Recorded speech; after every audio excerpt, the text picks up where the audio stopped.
record on this. सबको नमस्ते और थैंक यू अगेन।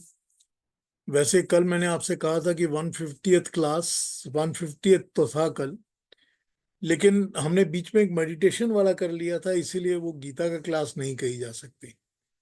तो मेडिटेशन वाले को इंक्लूड करके मैंने 150 बताया था। वैसे तो कल 149 होना चाहिए था हिसाब से, आज 150 होना चाहिए। पर खैर, सबको बहुत बहुत धन्यवाद। Thank you for joining. छोटा सा एक मंत्र पढ़ते हैं, उसके बाद बात शुरू करते हैं। आइए, ये अथर्ववेद का मंत्र है। अथर्ववेद के 1962 बड़ा पॉपुलर मंत्र है, बहुत सारे लोग इसको कोट करते हैं।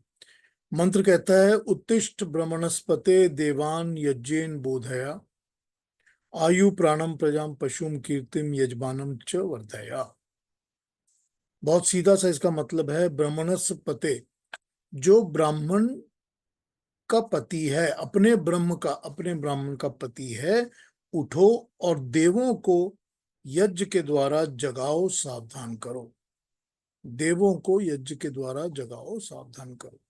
देवों के इस उद्बोधन से, देव विशिष्ट गुण भावों के उद्बोधन के द्वारा, इनके द्वारा ही आयु प्राण प्रजा पशु कीर्ति और यजमान की वृद्धि, इन सबको प्राप्त करो।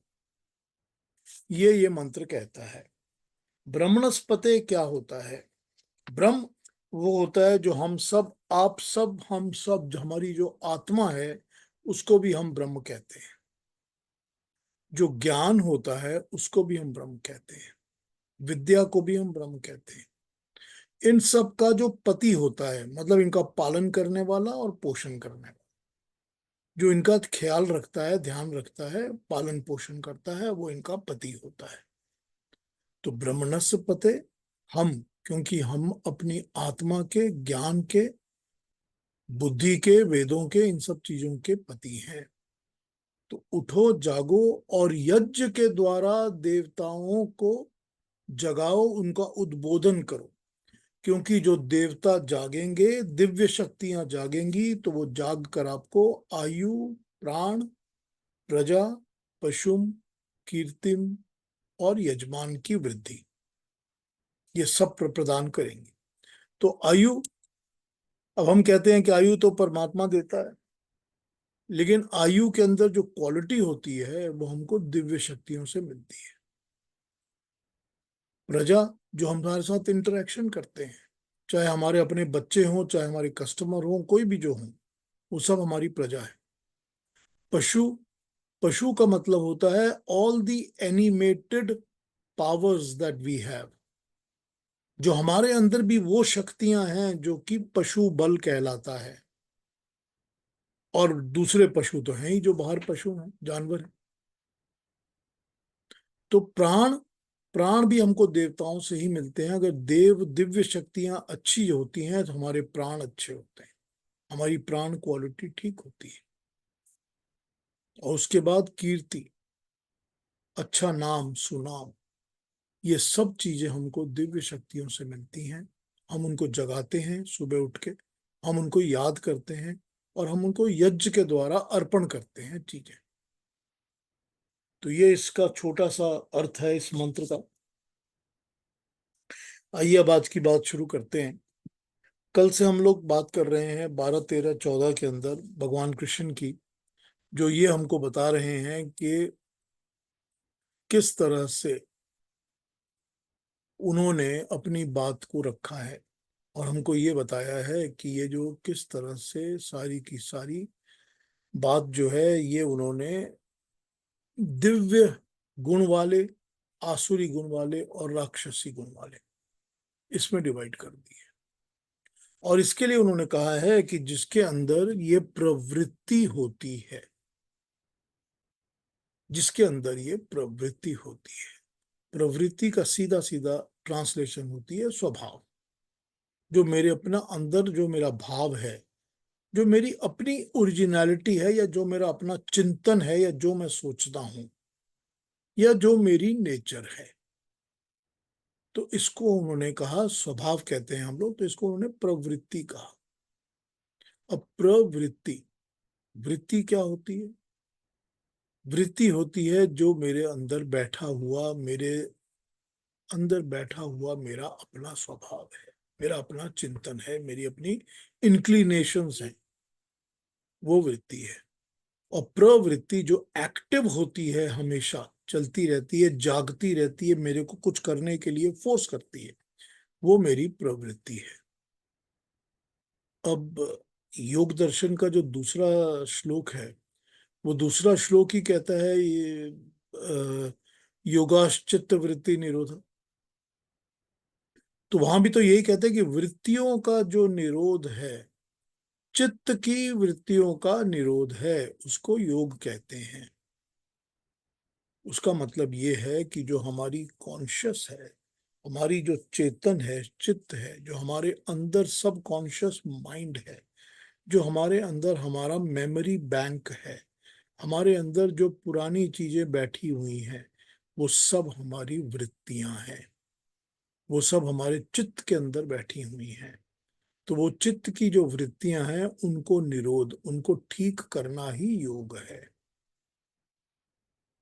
तो अगर हमारे अंदर राक्षसी वृत्ति है तो हम राक्षसी कर्म करते हैं, क्योंकि हमारी वृत्ति ही वैसी है। उसी वृत्ति को तो ठीक करना है ना। अगर आसुरी वृत्ति है तो हम आसुरी कर्म करते हैं, और अगर दैवीय वृत्ति है, देवों जैसी वृत्ति है, तो हम दैवीय कर्म करते हैं। तो उन कर्मों को ठीक करना के लिए ही तो वृत्ति को इम्प्रूव करना है, यही तो योग दर्शन शुरू करता है। और यहां से, और सारा का सारा योग दर्शन जो है वो वृत्ति को ही ठीक करता है। क्योंकि जब वृत्ति ठीक हो जाएगी मनुष्य की, तो अपने आप मनुष्य ठीक हो जाएगा, उसके काम ठीक हो जाएंगे, उसकी सोच ठीक हो जाएगी। इसी तरफ भगवान कृष्ण का इंडिकेशन है, जब वो कहते हैं कि जिसकी जैसी वृत्ति होती है वो वैसे कर्म करता है, वैसा ही उसका ज्ञान होता है, वैसी ही उसकी आशाएं होती है। उसको वो चाहता भी वही है, उसका ज्ञान भी वही होता है। जिसकी वृत्ति जैसी होती है वो उसी तरह के ज्ञान की बात करता है। सुबह उठते हैं हम लोग सब, हम सब सुबह उठते हैं। सुबह उठ के हमारी वृत्ति हमको क्या करवाती है? क्या सुबह उठ के हम ईश्वर की प्रार्थना उपासना करते हैं, या हम सुबह उठ के ही अपना एक पॉप म्यूजिक ऑन कर लेते हैं और सारा दिन उसके ऊपर नाचते रहते हैं? या हम सुबह उठ के ये सोचते हैं कि मुझको आज क्या खाना है, कि मैं अभी एक अंडे की ऑमलेट बनाऊंगा और उसके साथ बेकन खाऊंगा? या हम सुबह उठ के ये सोचते हैं कि मुझे सबसे पहले अध्ययन करना है, थोड़ा ज्ञान प्राप्ति करनी है? क्योंकि सुबह का वक्त बुद्धि जो होती है वो सबसे ज्यादा फ्रेश होती है। तो अगर आपने उस वक्त 20 मिनट, आधा घंटा, 1 घंटा कोई अध्ययन किया, कुछ पढ़ा, कुछ ज्ञान प्राप्ति की, तो वो आपके साथ रहेगी। या आप ये सोच सकते हैं कि नहीं, मेरा तो ये टाइम है, मैं तो इस वक्त चाय पीता हूँ और चाय पीने के बाद तो मैं बिल्कुल, वो तो आपकी मर्जी है, आप अपने टाइम को जैसे मर्जी सेट कर लीजिए। तो ये वृत्ति है ना, ये वृत्ति है ना, जो हर इंसान को उसका कर्म करने के लिए बाधित कर देती है, फोर्स कर देती है। इन वृत्तियों की ही बात भगवान कृष्ण कर रहे हैं, इन्हीं वृत्तियों की बात कर रहे हैं। इसी वृत्तियों का पूरा काम योग दर्शन के अंदर किया गया है, कि अपनी वृत्तियों को सुधारो, इनको चेंज करो, इनको रोको। और कैसे रोको, ये पूरा का पूरा अष्टांग योग बताता है हमारे को। भगवान कृष्ण कई जगह इस बारे में बात कर चुके हैं, पहले भी, आगे भी करेंगे इसके बारे में बात। और उन्होंने ये भी बता दिया कि वृत्तियों की क्लासिफिकेशन 2 किस्म की हो सकती है बस। या तो आपके व्यर्थ कर्म है सारे के सारे, और ये आपके सार्थक कर्म है सारे के सारे, ये भी उन्होंने बता दिया। तो जब ये भी बता दिया है कि ये वृत्ति ऐसी होती है, आसुरी भी होती है, राक्षसी भी होती है, दैवीय भी होती है, लेकिन कर्म जो ये करते हैं वो कर्म या तो व्यर्थ कर्म है या सार्थक कर्म है। तो कितनी क्लियर और स्ट्रेट डेफिनेशंस हमारे सामने आके खड़ी हो जाती है। हमको पता है कि हमको कहां पर क्या काम करना है। हमको प्रवृत्ति, अपनी ही वृत्ति पर काम करना है, जो कि मुझसे हर वक्त कुछ ना कुछ बाधित होकर करवाती रहती है। मुझको कहती है कि तुम हम हर वक्त ऐसा ही काम करते हो। उसी वृत्ति को तो मैं चेंज करूंगा ना। उसी वृत्ति से तो पता चलेगा कि मैं सार्थक कर्म कर रहा हूं या व्यर्थ कर्म कर रहा हूं।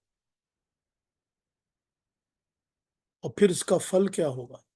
फिर क्या ये फल होगा कि मैंने जो कर्म किए हैं अब वो मुझको अगले जन्म में एक कुत्ते के जन्म में डाल देंगे, कुत्ते के शरीर में डाल देंगे। तो ये क्या व्यर्थ है या क्या है? ये वृत्ति है ना जो कंट्रोल कर रही है सब कुछ, जो हमको फोर्स करती है काम करने के लिए। हमारे अंदर बैठी हुई जो चीज है, इस वृत्ति की ही तो करेक्शन करने के लिए इतनी बातें, इतने काम किए गए हैं। उस वृत्ति की करेक्शन के लिए ही तो बचपन से कहा जाता है ना कि बेटा सुबह जल्दी उठो, पहले सुबह ये काम करो, फिर पढ़ाई कर लो, फिर स्कूल चले जाओ, स्कूल में अच्छे बच्चे बने रहो, शाम। ये क्या है सारा कुछ? ये वृत्ति कंट्रोल करने के लिए। तो ऐसा तो नहीं कहा जाता सुबह उठ के लफंगे बन जाओ, जाओ घूमो फिरो मौज करो, कोई काम मत करो, कोई पढ़ाई मत करो। अगर नहीं भेजेंगे ना स्कूल, तो कितने बच्चे हैं जो अपनी मर्जी से जाएंगे?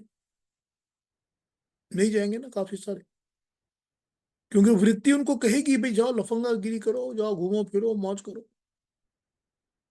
तो ये होता है ना।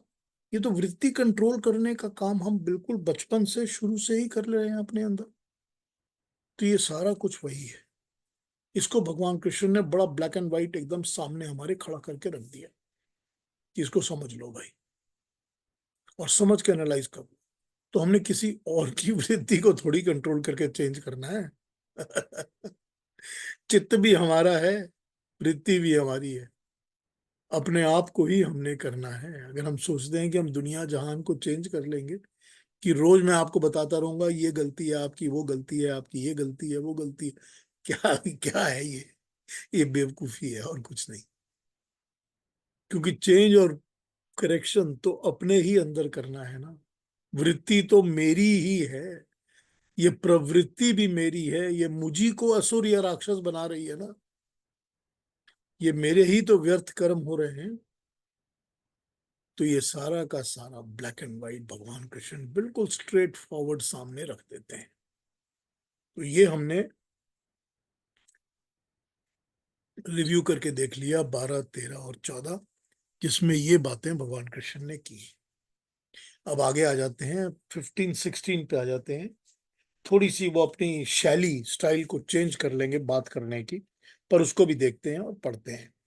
तो अरुणा जी को रिक्वेस्ट करता हूं कि 15 और 16 पढ़ के सुना दीजिए आप। जी। ज्ञानयज्ञेन चाप्यन्ने यजन्तो मामुपासते एकत्वेन पृथक्त्वेन बहुधा विश्वतो मुखम् अहं क्रतुरहं यज्ञस् स्वधाः महमौषधम् मंत्रोऽहमहमेवाज्यम्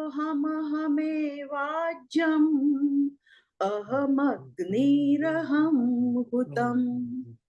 thank you very much Aruna ji, thank you so much. जो पहला श्लोक है नंबर 15, वो कहता है इस भक्ति यज्ञ के अलावा दूसरे लोग ज्ञान यज्ञ से भजन करते हुए मेरी उपासना करते हैं। बहुत करके कई लोग मेरी एकत्व रूप में, कई लोग मेरे नाना रूप में उपासना करते हैं। मैं तो विश्व तो मुख हूं, सब कहीं रहने वाला हूं। इस श्लोक में एक बड़ा इंपॉर्टेंट वर्ड आया है, उसको उन्होंने लिखा है विश्व तो मुख। अब इसकी जो ट्रांसलेशंस हैं वो बहुत जगह बहुत तरह से अलग अलग होती हैं। इसमें उन्होंने ये कहा, दूसरा श्लोक भी एक बार पढ़ देता हूं फिर बताता हूं। भगवान की लोग नाना रूपों में नाना प्रकार से उपासना करते हैं। मैं ही श्रौत यज्ञ हूं क्रतु, मैं ही स्मार्त यज्ञ हूं जो यज्ञ होता है, मैं ही पितरों को दिया जाने वाला पिंड दान यानी कि स्वधा हूं, मैं ही अग्नि को दी जाने वाली औषधि या सामग्री हूं, मैं ही मंत्र हूं, मैं ही घृत हूं, मैं ही अग्नि हूं, मैं ही आहुति हूं। अब भगवान कृष्ण का वही स्टाइल आ गया फिर से, जो उन्होंने पहले भी एक बार कहा था कि हर चीज में मैं ही हूं। तो यहां पर वो ये बता रहे हैं, पहले तो विश्व तो मुखम, मतलब ये जो सारा विश्व है ये सब मेरा मुख है, या मेरा मुख हर समय सारे विश्व की तरफ है। अब इसको दोनों तरह से आप समझ सकते हैं। आप ये कह सकते हैं कि हर चीज में विश्व, हर चीज, संसार, क्रिएशन, जो भी एक क्रिएशन है वो विश्व है, कि मैं हर चीज में, विश्व में परमात्मा का मुख देखता हूं। ठीक, क्लैरिफाई हो गया, विश्व मुख, विश्व तो मुख। लेकिन इसका मतलब ये होता है कि विश्व के हर ओर, हर तरफ मेरा मुख रहता है। मतलब मैं परमात्मा हर तरफ, हर चीज, हर समय देख रहा होता हूं। मेरी नजरों से कुछ छुपा हुआ नहीं है, मैं हर वक्त हर चीज देख रहा हूं। तो तुम जो भी कर्म कर रहे हो वो सब कुछ मैं देख रहा हूं। तो यहां वो क्या कहते हैं कि बहुत सारे लोग ज्ञान यज्ञ करते हैं, मतलब ज्ञान की उपासना, ज्ञान का पूजा करके ज्ञान बांट लेते हैं और ज्ञान बांटते हैं। ज्ञान यज्ञ मतलब ज्ञान पाना, और ज्ञान लोगों में, लोगों के भले के लिए ज्ञान देना। तो ये हो गया ज्ञान यज्ञ, कि हम पा भी रहे हैं, अपने लिए भी ले रहे हैं, अर्जन भी कर रहे हैं, और फिर दे भी रहे हैं, लोगों में बांट भी रहे हैं। तो ये हो गया भले के लिए बांट रहे हैं, तो ये हो गया ज्ञान यज्ञ, कि बहुत लोग ज्ञान यज्ञ करते हैं और अन्य बहुत लोग मेरी उपासना अलग अलग रूप से करते हैं, पृथकत्वेन, अनाना रूप से, अलग अलग पृथक रूपों से मुझे करते हैं, बहुत प्रकार से। लेकिन मैं सबको देखता हूं, क्योंकि मेरा मुख विश्व में हर जगह है। फिर अगले श्लोक में आके वो फिर अपनी बात दूसरी तरह करते हैं, कि आप जिस तरह का भी यज्ञ कर रहे हो, चाहे आप ऋतु यज्ञ कर रहे हो, या यज्ञ कर रहे हो, या स्वधा, या सामग्री, आप जो भी कर रहे हो वो सब कुछ मैं ही देख रहा हूं, मैं ही दे रहा हूं, मैं ही करवा रहा हूं। अग्नि भी मैं हूं, घृत भी मैं हूं, आहुति भी मैं हूं।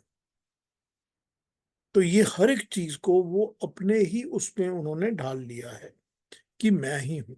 आइए इसकी दूसरी ट्रांसलेशंस पढ़ते हैं, फिर बात करते हैं 15, 16।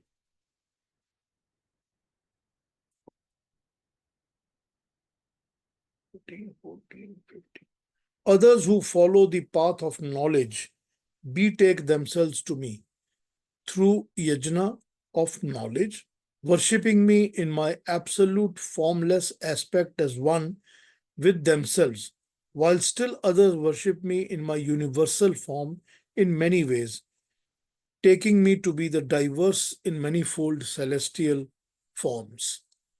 I am the Vedic ritual, I am the sacrifice, I am the offering to the departed, I am the herbage and food grains, I am the sacred mantra, I am the clarified butter, I am the sacred fire, and I am verily the act of offering oblation into the fire.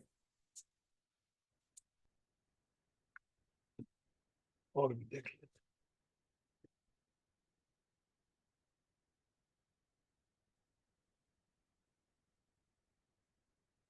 इस संसार में जितने भी परमाणु हैं उतने सब मेरे ही मुख हैं। इसीलिए मैं विश्वतो मुख हूं। इनके अनंत संयोग हैं। इनमें से किसी एक से मेरी कहानी सुनने के लिए अलग अलग, पृथक पृथक टाइप किस्म के वैज्ञानिक, साइंटिस्ट एक मुख को अपनी जिज्ञासा का केंद्र बना लेते हैं, और एक परमाणु के दूसरे परमाणु से पृथक कारण द्वारा, पृथक को एकीकरण द्वारा दोनों अवस्थाओं में मुझे इस नाटक के एकमात्र सूत्रधार के रूप में देखते हैं। इनके द्वारा जो मेरी उपासना की जाती है उसका नाम ज्ञान यज्ञ है, और वे ज्ञान यज्ञ द्वारा मेरी उपासना करने वाले महात्मा नहीं, महाज्ञानी कहलाते हैं। देखिए, इन्होंने एक अलग तरीके से इस बात को समझा दिया। ये कहते हैं कि हमको ये पता है कि हर एक परमाणु जो है वो काम भी तभी करता है जब उसके अंदर परमात्मा का तेज आता है।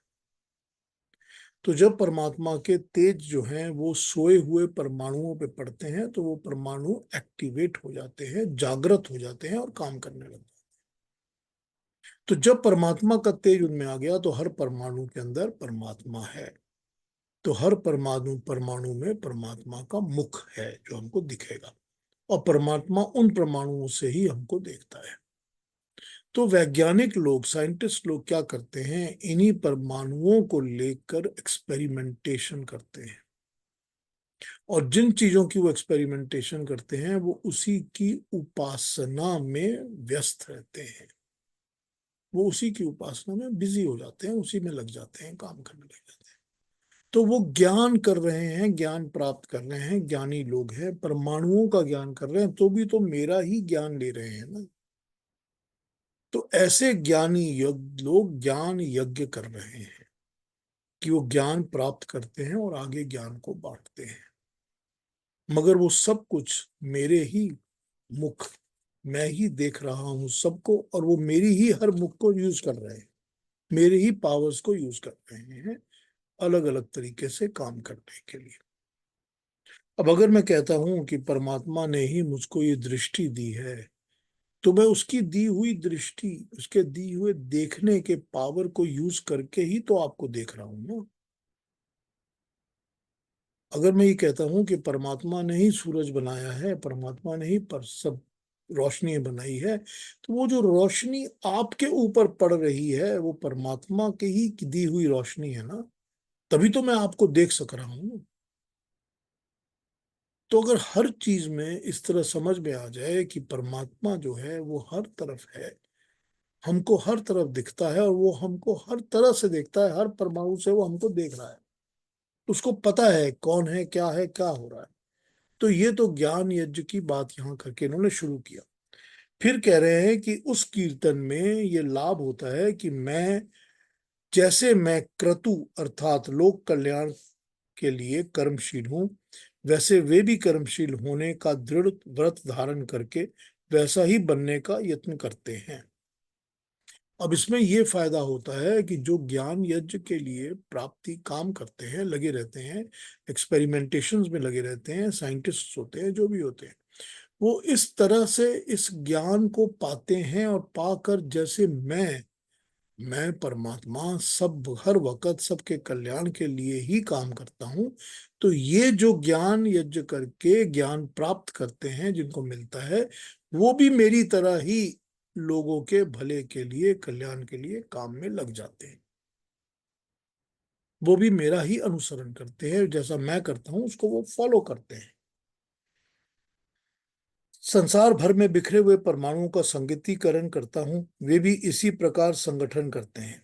मैं लोक सेवा करने वाले को क्षीण होने पर अपनाकर उनको फिर ताजा करता हूं, इसीलिए मैं स्वधा हूं। स्वधा इसीलिए हूं क्योंकि मैं अपने आप ही हर कुछ क्रिएशन में बनाता हूं, और सब मेरा ही बनाया हुआ है। स्वधा जो अपने आप को धारण करे, स्वधा उसको कहते हैं जो अपने आप को खुद ही धारण करे। अब मैं अपने आप को खुद धारण नहीं कर सकता क्योंकि मैं स्वधा नहीं हूं। मतलब ये है कि मैं तो अपने आप को क्रिएट कर नहीं सकता।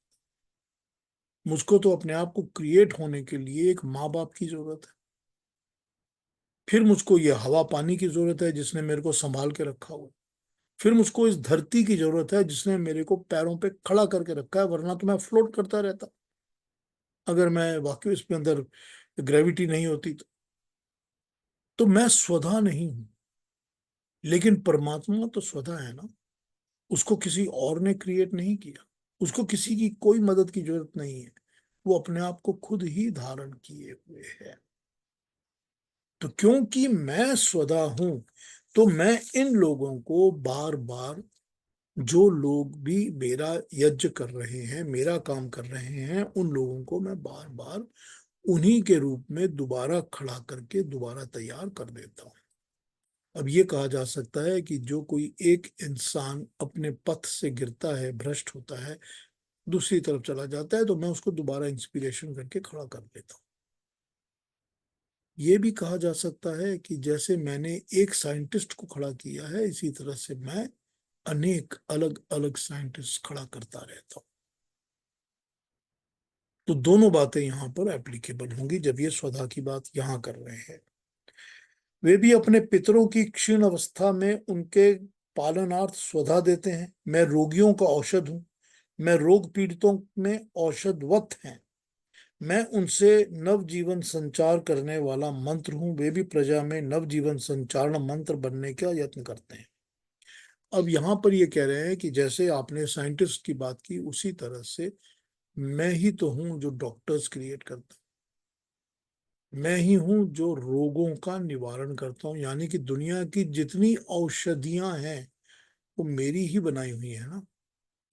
तो उसका सिंपल एग्जांपल ले लीजिए कि जब आपको कहा जाता है कि मेरे पेट में प्रॉब्लम है, तो आपको कहते हैं नारियल का पानी पी लो। तो नारियल का पानी भी तो मेरा बनाया हुआ है ना। तो औषधि मेरी है ना। हर चीज में जो जितने भी फल फूल सब जो भी आप खाते हैं, सब्जी जो भी खाते हैं आप, वो चीजों से जो शरीर को औषधि मिलती है, लाभ मिलता है, फायदा मिलता है, वो तो सब मैं ही हूं ना, मैंने ही बनाया हुआ है। तो रोगों के निवारण के लिए मैंने डॉक्टर्स को तैयार किया हुआ है, ताकि वो भी तो ज्ञान मेरा ही है जो लेते हैं ना। वो मेरे ज्ञान से ही तो पढ़कर तुमको जाके रोगों का निवारण करते हैं। और औषधियों में भी मैं ही हूं। फिर आगे क्या कह रहे हैं? आगे ये कह रहे हैं कि मैं घृत के समान सबसे स्नेह करता हूं तथा अग्नि को प्रदीप्त करता हूं। जैसे घी होता है, घी वो हर चीज के अंदर एक मुलायम पना लेकर आता है। उसको स्नेहन कहते हैं। स्नेह का मतलब होता है नरम, मुलायम, जो चिक, चिकना चिकना होता है, वो स्नेह होता है, स्नेहन। ठीक। तो ये कहते हैं कि जैसे घी के अंदर स्नेहन का गुण होता है, वैसा ही स्नेहन का गुण मेरे अंदर है। मैं सबको स्नेहन प्यार से चिपका के अपने पास रखता हूँ, नरम बना के रखता हूँ। लेकिन वैसे ही घी जैसे अग्नि को प्रदीप्त करके आग को ज्यादा जलाता है, मैं अग्नि में जाकर अग्नि को तेज प्रोवाइड करता हूँ, ताकि अग्नि ज्यादा जल सके। वो भी मैं ही हूँ। वे भी ब्रह्मत्व, क्षत्रियत्व, वैश्वत्व, संकल्प आदि को प्रदीप्त करने वाले हैं। मैं सबका अग्रणी हूँ, इसीलिए मैं अग्नि हूँ और अग्रणी हूँ। मैं सबके पहले, सबके आगे चलता हूँ। वे शुभ कर्म स्वयं सबसे प्रथम करके आदर्श बनते हैं, इसीलिए वे अग्रणी हैं।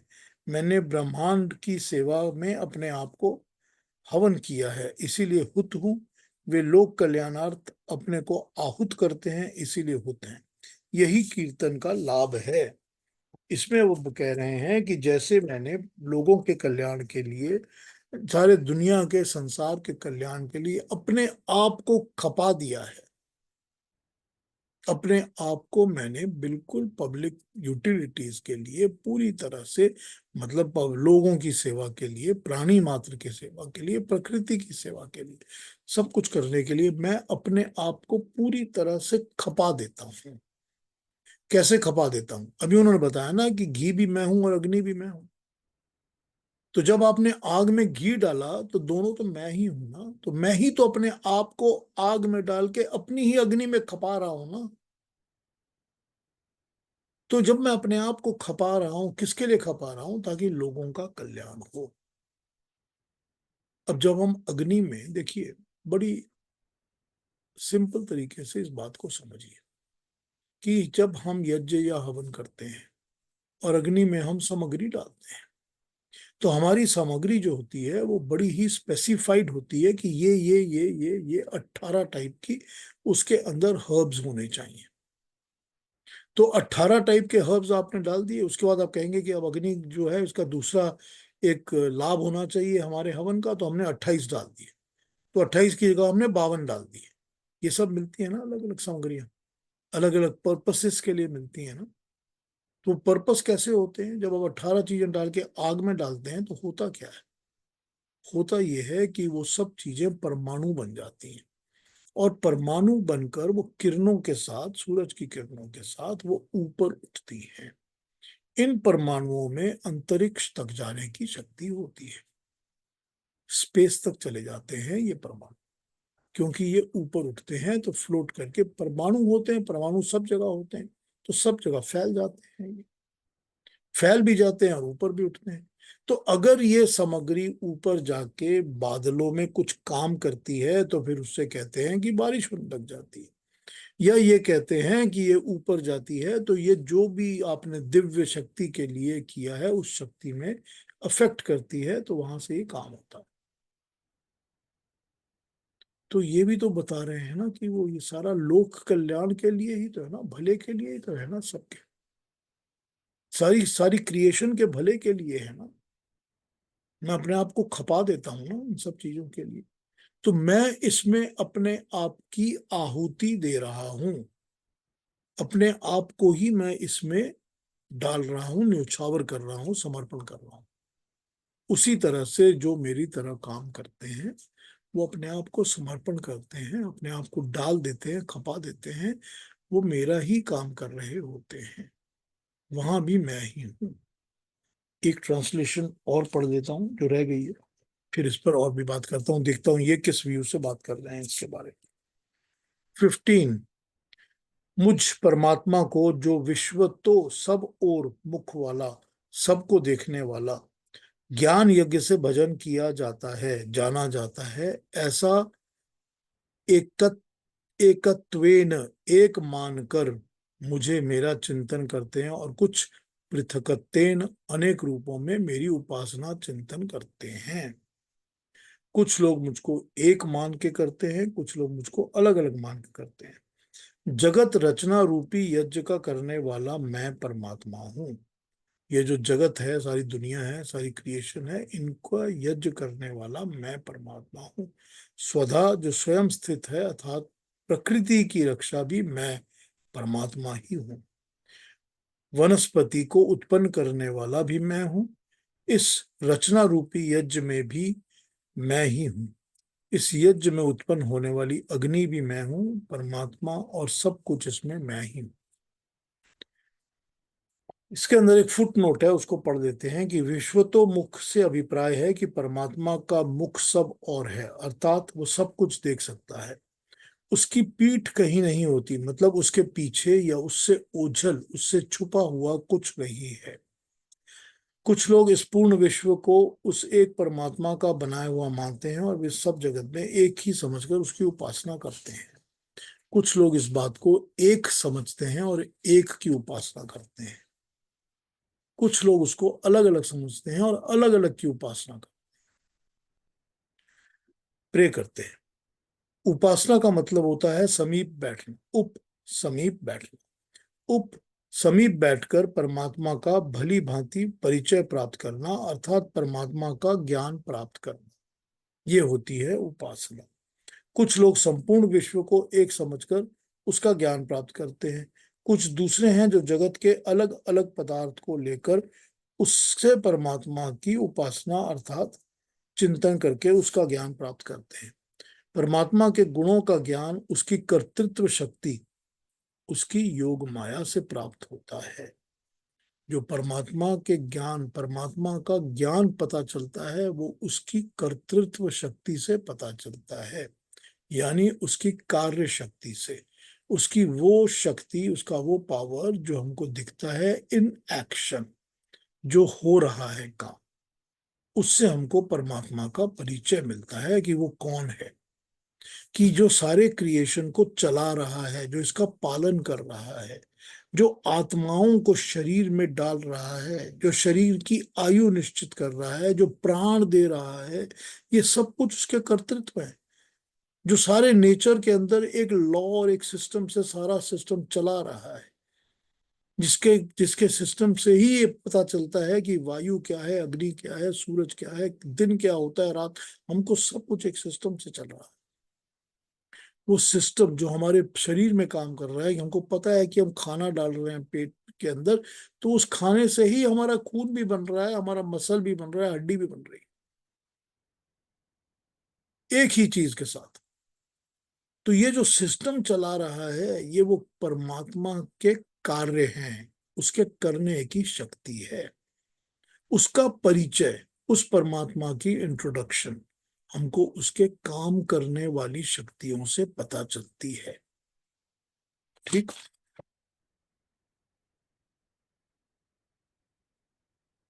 कोई तो संपूर्ण जगत का चिंतन करता है और उसकी महिमा का गान करता है, और कोई दूसरा होता है जो कि निर्मित जगत के पदार्थ, किसी एक क्रिएटेड वस्तु, चीज, उसको ही सबसे ग्रेट समझकर उसी का चिंतन प्राप्त करता है, उसी का ज्ञान करता है।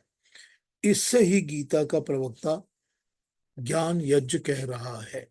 यही वो बात कर रहे हैं जब वो ज्ञान यज्ञ की बात कर रहे हैं, कि ज्ञान जैसा भी प्राप्त कर रहा है वो मेरा ही ज्ञान है, मेरी ही भक्ति कर रहा है। अब उन्होंने यहाँ पर बड़ी क्लियरली इस बात को डिफाइन कर दिया कि बहुत सारे ऐसे लोग होते हैं जो कि चिंतन और मनन सिर्फ एक फॉर्म में करते हैं। मतलब वो परमात्मा तो सारे विश्व में, सारी क्रिएशन में एक ही है तो एक ही। लेकिन कुछ लोग उसकी क्रिएशन के किसी एक पार्ट के ऊपर ही ध्यान देते हैं और फिर उसी की उपासना करते हैं। अब ये यहाँ पर, चाहे वो हम समझ लें कि उन्होंने साइंटिस्ट की बात की है, वैज्ञानिकों की, डॉक्टरों की, कोई भी चीज जो एक ही चीज की उपासना करते हैं, एक ही चीज को प्राप्त करने के लिए उसी के पीछे लगे होते हैं, उसी का ज्ञान प्राप्त करते हैं, उसी का ज्ञान फिर आगे बांटते भी हैं, तो वो सारे विश्व में एक ही प्रभु है, इस बात से अपने ध्यान को हटाकर किसी कॉन्सेंट्रेटेड एक ही शक्ति पर ध्यान केंद्रित कर लेते हैं। मगर इन सब में मैं ही हूं। जो ध्यान दे रहे हैं वो भी मैं ही हूं, जो बांट रहे हैं मैं ही हूं, जो एक समझ रहे हैं, एक की उपासना कर रहे हैं, वो भी मैं ही। तो ये जो अलग अलग हम काम कर रहे हैं, अलग अलग चीजें कर रहे हैं, जो भी हम काम परमात्मा के कर्मों के हिसाब से करते हैं, यानी कि when we are aping, copying him, जब हम उसकी कॉपी करते हैं परमेश्वर की, कि परमेश्वर तो ऐसा है, वो सबके कल्याण के लिए हमेशा काम कर रहा है, तो हम भी वैसे ही उसके कल्याण के काम के ही लगे होते हैं। तो हमारा भी वही होता है कि वो उस परमात्मा के लिए ही हम डेडिकेट करके अपने कर्म को कर रहे हैं। यहाँ पर ये अलग अलग तरीके से 15, 14 और 15 में, नहीं 15 और 16 में ये बातें हमको बताई गई हैं। वो अलग अलग थ्योरीज के साथ अपनी बात हमको समझाते हैं, अलग अलग प्रिंसिपल्स के साथ बताते हैं, अलग अलग चीजें बताएंगे।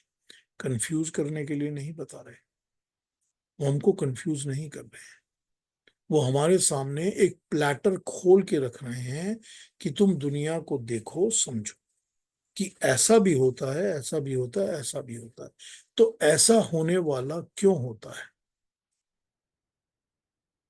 मगर उसके अंदर मजे की बात यह है, ये जरूरी नहीं है कि जो एक कोई विषय को लेकर ही, एक सब्जेक्ट को लेकर ही परमात्मा की उपासना करता है, उसी में लगा हुआ, उसी के अंदर लगा रमा लगा, वही ज्ञान प्राप्त कर रहा है।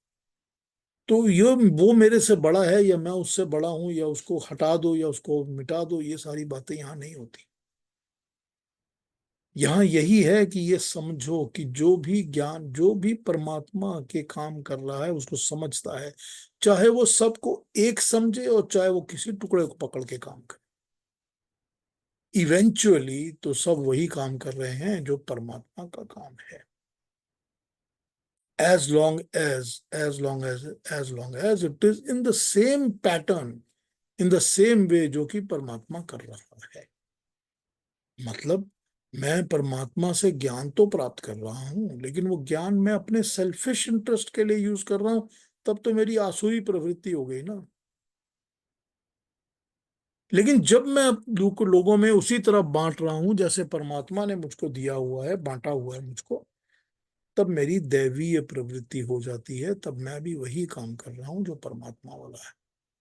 अब उसमें मैं उसके एक छोटे से टुकड़े को पकड़ के, उसके पावर के टुकड़े को पकड़ के, क्वालिटीज के पीस को पकड़ के उस पर काम करूं, उसी का ज्ञान पाठ करूं, उसी का ज्ञान बांटूं, या मैं उसके समस्त विश्व के ज्ञान को एक समझकर उस पर काम करूं। It makes no difference.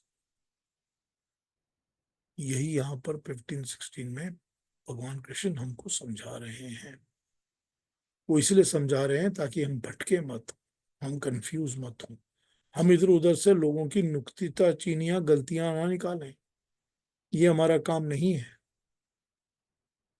हम उस ज्ञान को समझें जो परमात्मा ने दिया है और उसका पर्पस समझें कि क्यों दिया है। पर्पस यही है कि तुमको इसीलिए दिया है ताकि तुम दैवीय गुण वाले बनो, तुम भी आगे वैसे ही बांटो जैसे मैंने तुमको दिया है। अब ये कहा जा सकता है कि मुझको दिया है तो मैं क्यों बांटूं, तुम भी ले लो, अपने आप ले लो, क्योंकि वो तो सबको दे रहा है। यही तो सारा फेरबदल है ना। फेरबदल तो यहीं पर है ना। उपासना जिस वस्तु की करेंगे उसी का तो ज्ञान प्राप्त होगा ना। तो मैंने अगर उपासना ही फिजिक्स की हुई है इतने सालों से, तो मुझको फिजिक्स का ज्ञान प्राप्त हो गया है।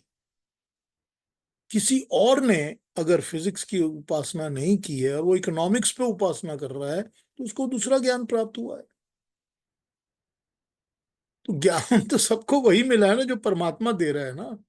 मगर वो क्योंकि इतना विशाल है, ज्ञान का तो कोई अंत ही नहीं है। ज्ञान का कोई अंत नहीं है। प्रभु अनंत, प्रभु कथा अनंता। जैसे वो अनंत है, ईश्वर का कोई एंड नहीं है, कोई आर पार नहीं है, ज्ञान का भी कोई आर पार नहीं। जैसे एक बात याद आ गई।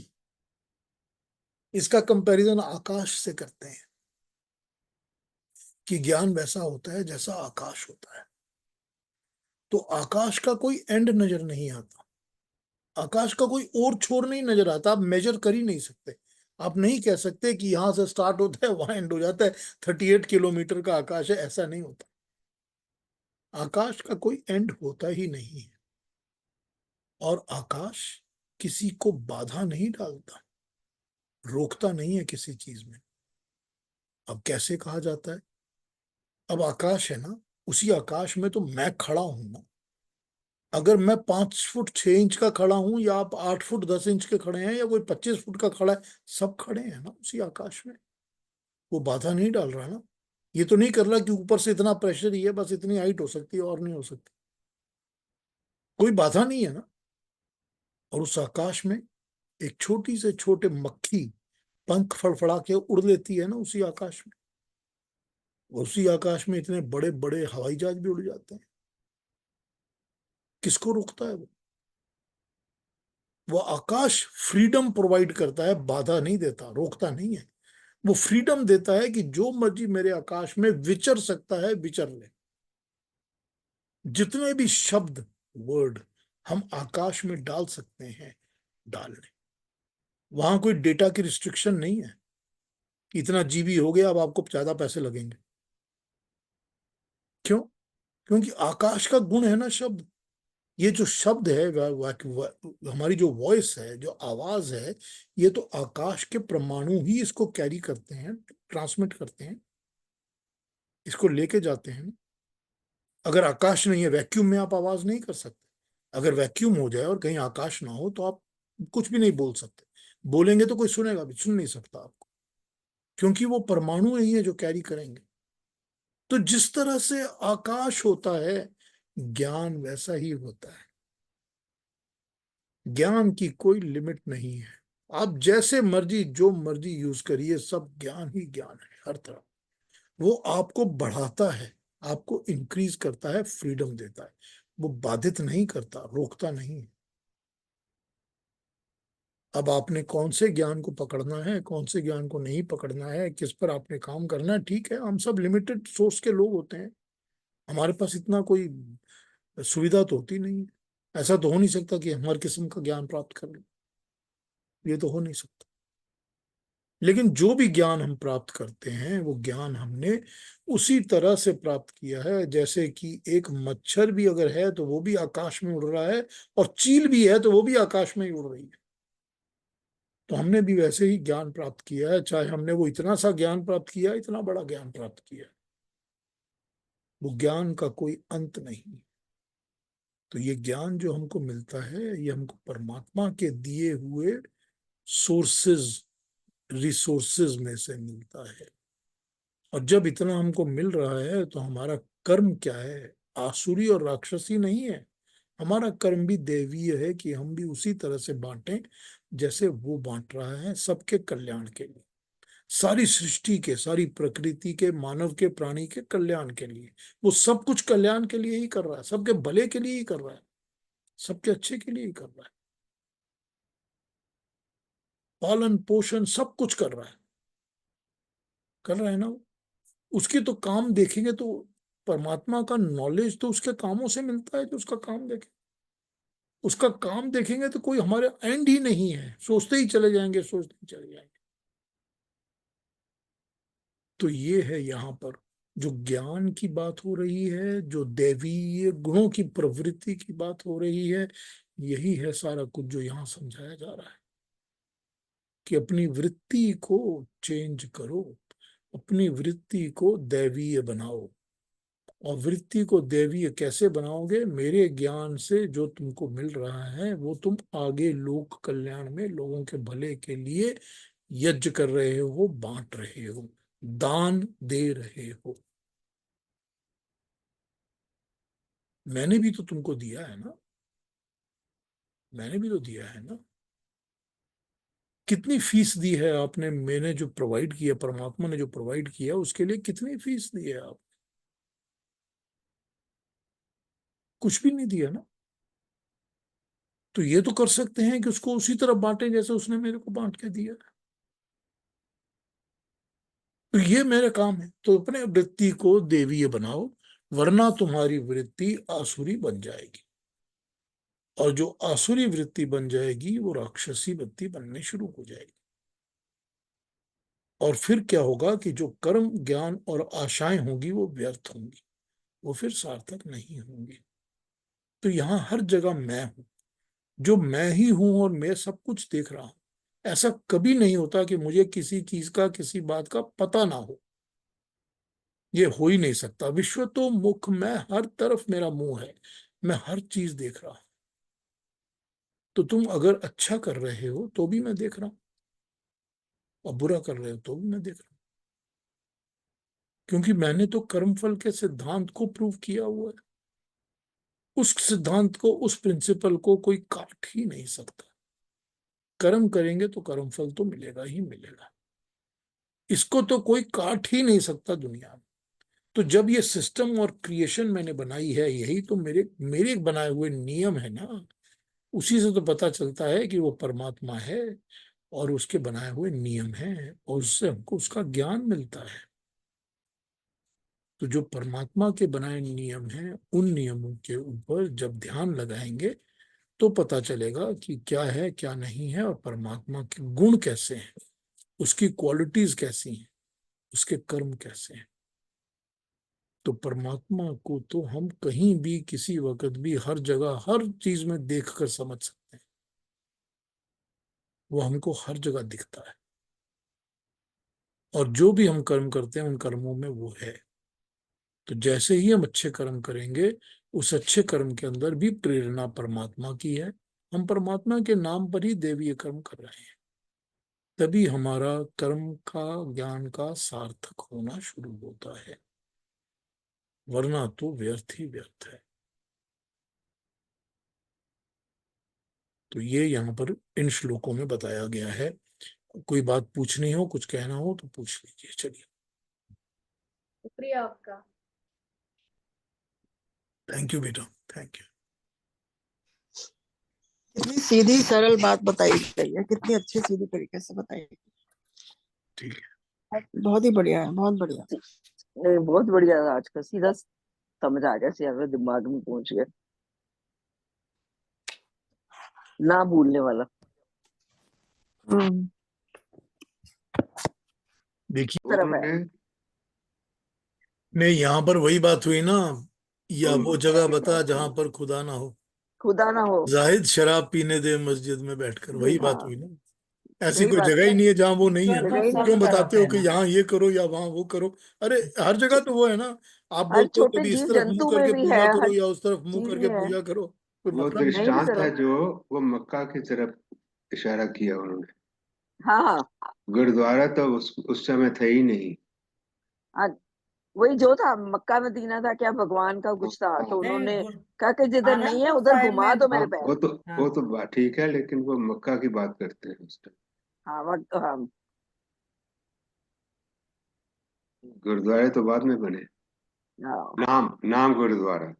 मैं ये नहीं कह रहा कि डिपेंड हाँ, करता वो है तो उस बात सही अर्थ बात है। निकालते हैं आप। सही। ओके।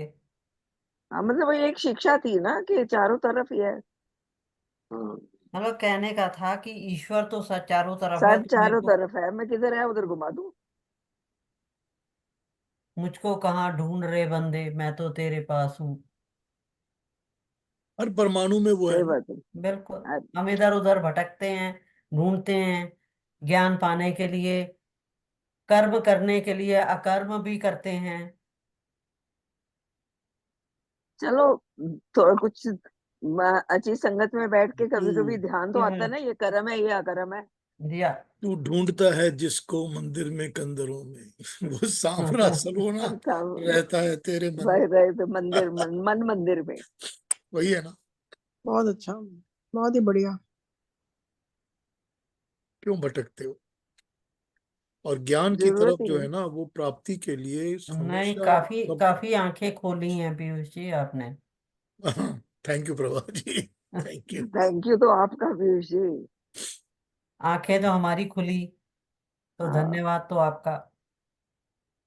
देखिए, अगर हम ज्ञान को अप्लाई नहीं करते जिंदगी में तो उस ज्ञान का नहीं, फायदा नहीं है ना। नहीं सुनने का भी फायदा नहीं है, अगर उसको जो भी ना, सुनो अगर उसको अपनी रोज उसमें। जिंदगी में नहीं ढालते हाँ, तो उसका फायदा नहीं है। फायदा तभी है। कोई फायदा नहीं। अगर डॉक्टर साहब डॉक्टरी की पढ़ाई कर लेते हैं लेकिन रोगों का इलाज नहीं करते तो उस ज्ञान का फायदा क्या है? नहीं जैसे लोग भजन भी तो गाते हैं हमारे सत्संग में, जो भी भजन गाया जाता है, फिर उसका मीनिंग एक एक वर्ड का समझाया जाता है ताकि आपका दिमाग तक, दिल तक पहुंचे वो चीज। ठीक दोबारा बात। आप सुनोगे तो आपको सीधा प्रकाश आएगा। ठीक बात। तो एक एक वर्ड का मीनिंग समझाते हैं वो हर सत्संग में, हर भजन का। खाली ये नहीं कि गा दिया, ढोलक बजा दी, छुट्टी, चलो आप दूसरा भजन गाओ ना। हाँ, तो फायदा तो तभी है ना। हाँ नहीं, वो पूरा समझाते हैं हमें। प्रतिमा जी कुछ कहेंगी?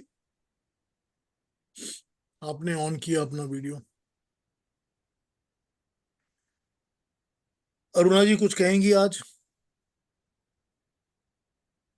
बहुत अच्छा लगा पीयूष जी, जो आपने एक्सप्लेन किया, और परमात्मा विष्णु कृष्ण भगवान ने जो एक्सप्लेन किया है श्लोक में, वो भी बहुत दैवीय वृत्ति बनाने का जो उन्होंने मार्ग दिखाया है। स्पेशली जो उन्होंने यज्ञ का उदाहरण दिया, वो जब हम्म आप एक्सप्लेन कर रहे थे यज्ञ का उदाहरण, कि यज्ञ में कैसी विविध प्रकार की चीजें डाली जाती है उसका हवन में, उससे मुझे, मैं जब सोच रही थी तब मुझे लगा कि हम हमारी जिंदगी में छोटी छोटी चीजों में भी ये भावना अगर लाते हैं, जैसे कि हम किचन में कोई चीज बनाते हैं, तो जो भी चीजें हम उसके लिए उपयोग में लाते हैं, वेजिटेबल्स है, ऑयल है, नमक है, विविध प्रकार के मसाले डालते हैं, तब हम अगर इस भावना से काम करेंगे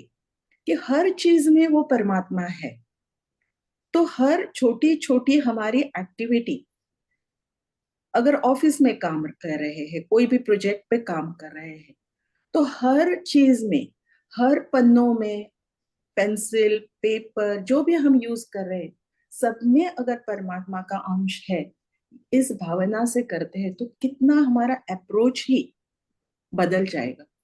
और हमें कुछ विशेष करने की जरूरत नहीं पड़ेगी वो दैवीय गुण लाने के लिए। वो अपने आप, जैसे एक फूल खिलेगा वैसे ही वो खिलते हुए आएंगे। ऐसे ऐसे मुझे फील हुआ जब आप बता रहे थे। आप बिल्कुल बहुत ठीक कह अच्छा रही हैं। उदाहरण दिया मैं अरुणा बिल्कुल जी, ठीक कह रही हैं बहुत अरुणा अच्छा जी। उदाहरण। यही तो तरीका है ना निष्काम कर्म की तरफ चलने का। वही कहते हैं ना, हर पल अगर आपको दिमाग में भगवान है तो याद करने की जरूरत ही नहीं पड़ेगी, क्योंकि दिमाग से निकलेगा ही नहीं तो। बहुत अच्छा कहा आपने अरुणा जी। हर पल बहुत यही तो बढ़िया निष्काम कर्म होगा समझाया। ना, तभी ये निष्काम हो जाएगा ना। अरुणा जी वैसे बड़ी डिटेल में अच्छे से समझाती है, समझती बहुत है। अच्छा समझाती है। भाई अरुणा जी में सही में एक सही में विशेष गुण ईश्वर की तरफ से दिया विशेष गया गुण है। है वाकई। बहुत प्यारा लगता है जब वो कहती और है, जो बहुत सुंदर। क्वेश्चन भी पूछती हैं बहुत डिटेल में, और ऐसा बहुत पूछती हैं सही में जो आपके दिमाग में भी नहीं आया होगा। हम्म, सही कह रहे हो। जो और कोई कुछ कहेंगे, हम्म, कुछ बोलेंगे?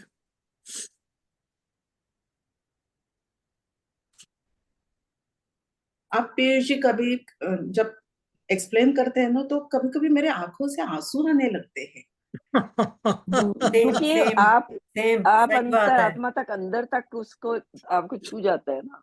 बिल्कुल वो आते हैं, कहते हैं ना, ये भी कई आ बार जाते जो हैं। वर्ड्स बोले जाते हैं, समझाया जाता है, इंसान उसको अपने ऊपर धारण करता है, और जो अपने ऊपर धारण होता है तो वो नेचुरली वो बात हो जाती है। बिल्कुल, बिल्कुल ठीक बात है। हम्म। मेरे भी आंसू आ जाते हैं कई बार बात करते करते। मेरे तो कई बार बुक्स पढ़ते पढ़ते भी आ जाते हैं। हाँ बिल्कुल, बिल्कुल होता है। मेरे भी। आप इतनी कोई डीप हो भजन जाती है। सुन रहे हो, कई बार इतना हाँ छू बिल्कुल, जाता है मन को, बिल्कुल, आंसू रुकते ही नहीं। बिल्कुल होता है, सही होता वो यही कल मतलब अच्छा लगता है ऐसा करना फिर तो। कल कल का जो क्रिकेट मैच था, उसमें खेलने हम्म। वालों के भी आंखों में आंसू थे, जो देख रहे थे उनके भी आंखों में आंसू है। हाँ थे। बिल्कुल, बिल्कुल, हाँ, बिल्कुल ऐसा ही होता सब छू खुश छू थे बड़े। जाती है। कुछ हाँ, खुशी बात के छू होंगे, जाती कुछ दुख के है। होंगे। इमोशन तो ऐसा ही होते हैं ना, अपने है। इमोशन ऐसे ही हाँ, बिल्कुल, जागृत होते हैं। जो मन को छू जाता है ना, फिर वो वहीं पे आंसू आ जाते हैं। हाँ बिल्कुल, सच बात है। अलका जी कुछ कहेंगी आप? आप कह रहे थे ना कि ज्ञान को बांटोगे नहीं तो उस ज्ञान का फायदा नहीं है, वही दैवीय प्रवृत्ति वाले हैं, तो मुझे एकदम आपका ख्याल आ गया कि आप दैवीय प्रवृत्ति वाले हो फिर। एक एक घंटे के लिए तो कोशिश करता ही हूँ ना। नहीं नहीं, आप नहीं, अब तो वो रहता है कहीं ना, डेली आपके के पास घंटा तो होता है। है। दिमाग में तो रहती है ना वो हाँ चीजें। रहता है दिमाग में। ठीक बात। आपके सेशन के बाद 1-2 घंटे तो किसी से बात करने का मन नहीं करता, वही चलते रहते हैं नहीं, दिमाग दिमाग में में। चलता रहता है। हाँ, फिर लग जाते हैं किसी और काम में। ठीक है। लेकिन इस चीज को दुनियादारी जिंदगी है। में उतार सकें तो यही तो हमारे लिए सबसे नहीं बड़ी तो बात कोई फायदा ही नहीं है, है। नहीं टाइम तो कोई वेस्ट वाली बात है। फायदा। कई बार कई पुराण पढ़ लिए, गीता कई बार पढ़ ली, अगर इम्प्लीमेंट नहीं किया तो फिर सब टाइम वेस्ट है। हाँ तो फायदा क्या है? आगे आप इतने दिनों बाद मिले हो। संगीता जी क्या कहेंगी? या वही मैं मुझे भी बताना था कि आपके जो क्लासेस के थ्रू आप जो कर्म कर रहे हैं, तो ऑलरेडी आपने वो पाथ में लगा दिया अपने को, पर हमारे लिए बहुत डिस्टेंस है आगे हमको उस तरफ आने के लिए। अभी हम लोग फर्स्ट स्टेप में है शायद, वही सोच रही थी मैं। इसमें कोई फर्स्ट एंड सेकंड स्टेप नहीं होता, इसमें सबका कर्म एक ही है। आप जब माँ हो राइट और राइट अपने राइट। बच्चों के लिए कुकिंग करते हो और बच्चों को दोबारा। खाना खिलाते हो, तो आप देवीय कर्म कर रहे हो ना।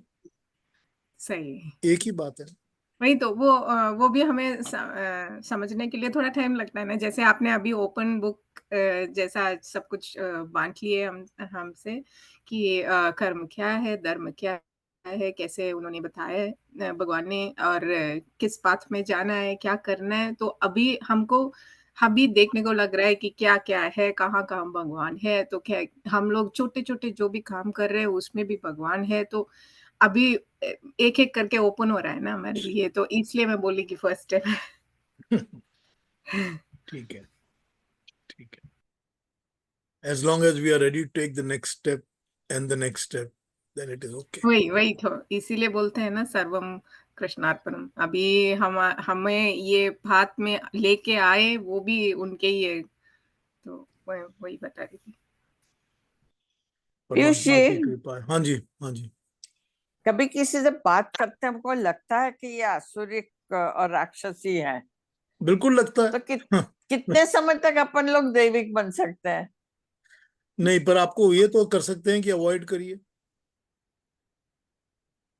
हाँ, अवॉइड करिए। अवॉइड कई बार उनके कोई साथ चीज अटैचमेंट हो या अनअवॉइडेबल जुड़िए भी मत। होती है, पर इच्छा होती है कि उसको दैवी प्रकृति का बनाया जाए, तो वो कैसे होता है?